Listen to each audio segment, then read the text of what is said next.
Esculpindo a alma humana na escola da vida.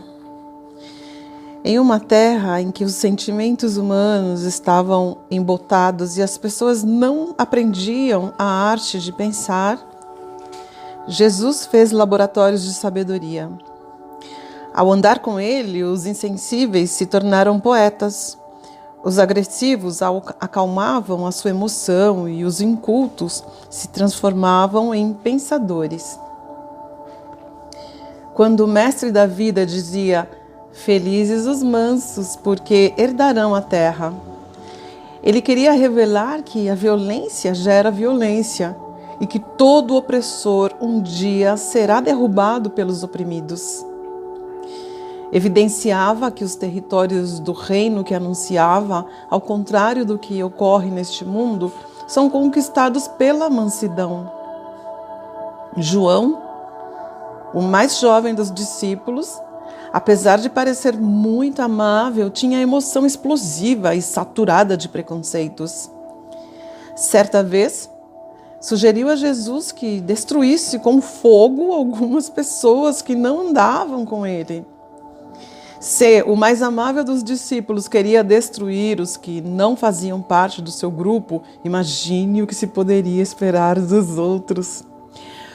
O mestre do amor, sempre dócil, ouvia os absurdos dos discípulos e pacientemente trabalhava nos becos das suas almas brutas e desprovidas de compaixão.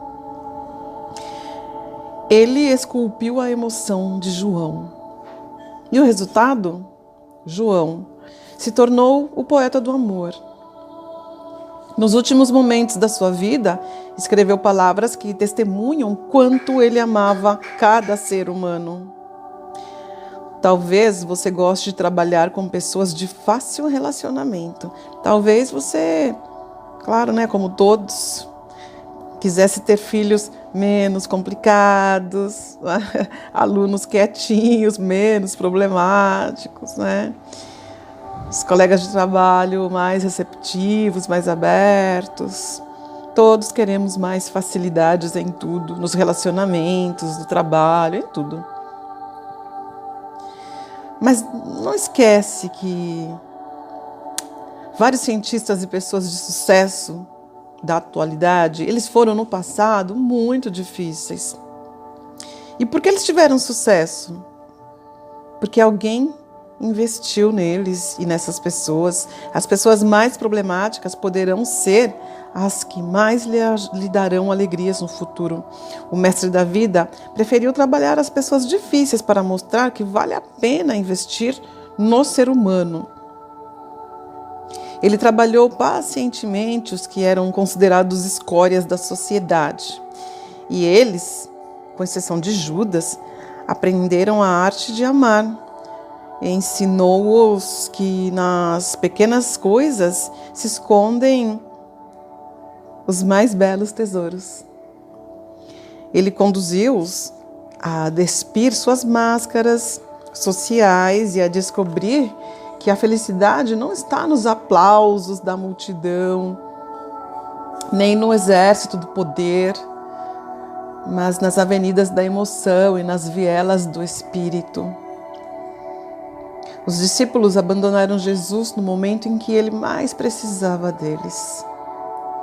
O mestre previra isso e não reclamou. Um dia eles regressaram e se tornaram mais fortes.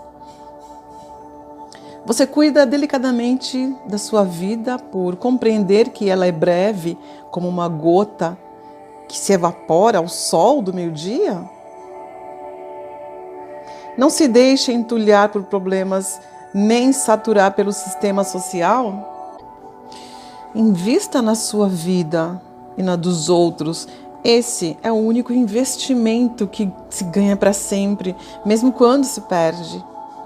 Ainda que as pessoas de quem você carinhosamente cuidou o abandonem. Um dia elas voltarão, pois as sementes tardam, mas não deixam de germinar. Confie nas sementes. Uma humanidade inigualável.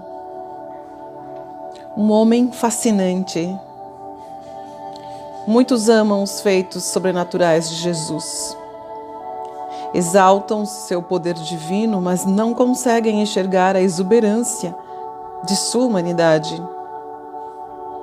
O homem Jesus era um especialista em captar os sentimentos mais escondidos nos gestos das pessoas, mesmo das que não seguiam.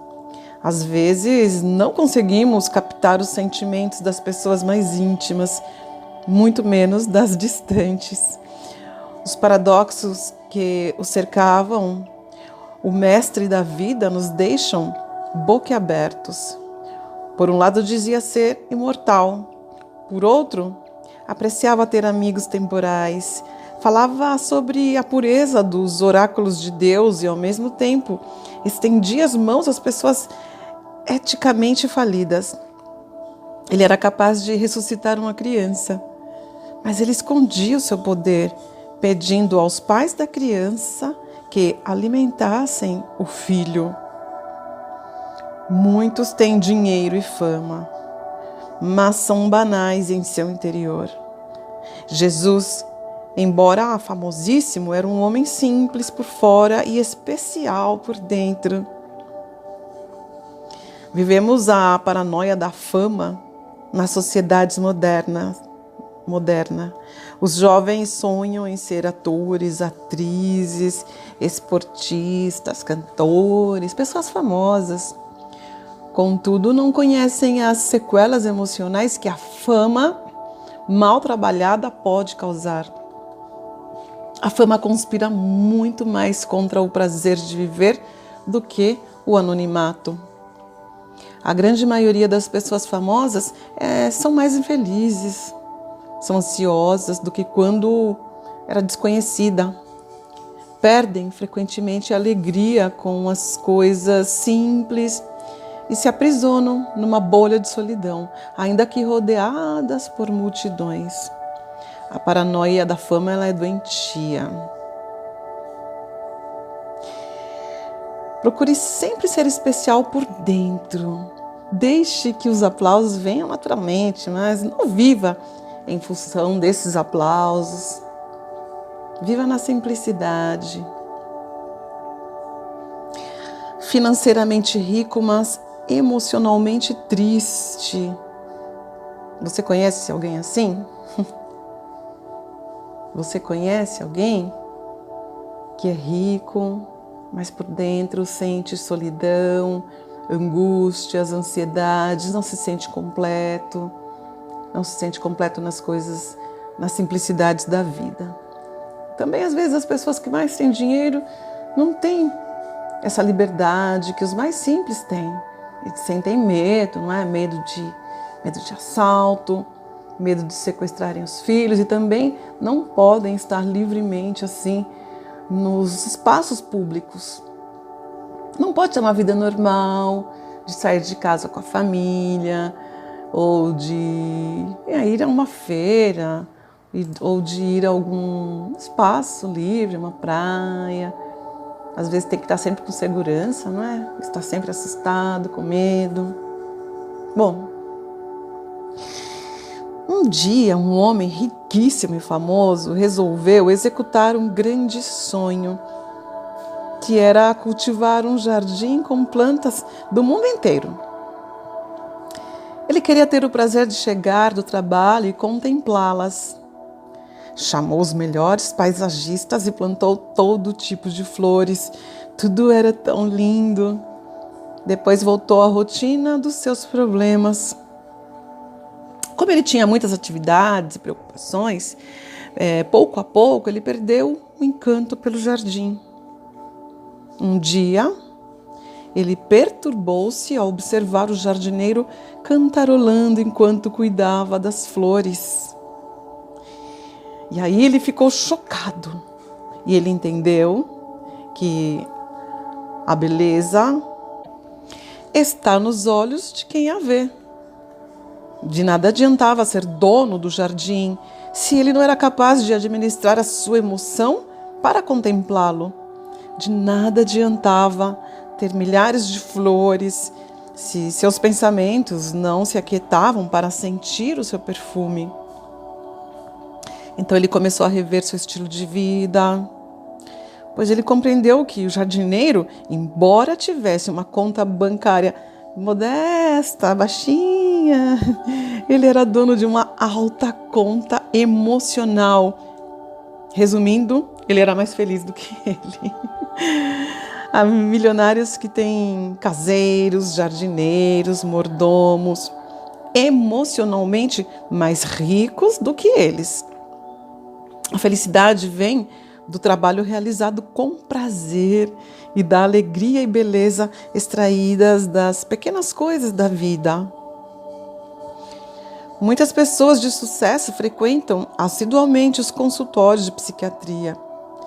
Tiveram êxito financeiro, social, intelectual, mas se auto-abandonaram. Não tiveram sucesso em viver dias felizes, dias simples e tranquilos. A fama batia à porta do homem Jesus, mas ele a desdenhava. Jamais perdeu a simplicidade e o encanto pela vida, mesmo no auge da fama. Ainda conseguia fazer dos lírios do campo um espetáculo aos seus olhos. Sua sociabilidade e sua espontaneidade o levavam a almoçar e jantar prazerosamente, frequentemente na casa das pessoas, mesmo das que não conhecia. Jesus Cristo reunia na sua personalidade gentileza e segurança, eloquência e simplicidade, glória e anonimato, grandeza e humildade. Enfrentava o mundo para defender o que ele pensava, mas ao mesmo tempo ele conseguia chorar sem reservas diante dos outros. Ele atingiu o auge da saúde psíquica. Sua humanidade foi inigualável. Você consegue reunir na sua personalidade gentileza e segurança? E você é uma pessoa que contagia os outros com a sua simplicidade, a sua espontaneidade? Às vezes nem mesmo nossos sorrisos são espontâneos e frequentes. Precisamos aprender com o mestre dos mestres a viver saudavelmente no solo dessa sinuosa existência. Precisamos deixar de lado os nossos títulos acadêmicos, a nossa conta bancária e aprender a ter prazer na relação espontânea e flexível com as pessoas, com as coisas, com os eventos.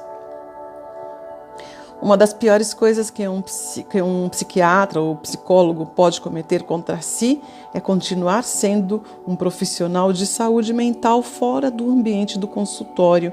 Ele esmaga a forma singela de usufruir a vida.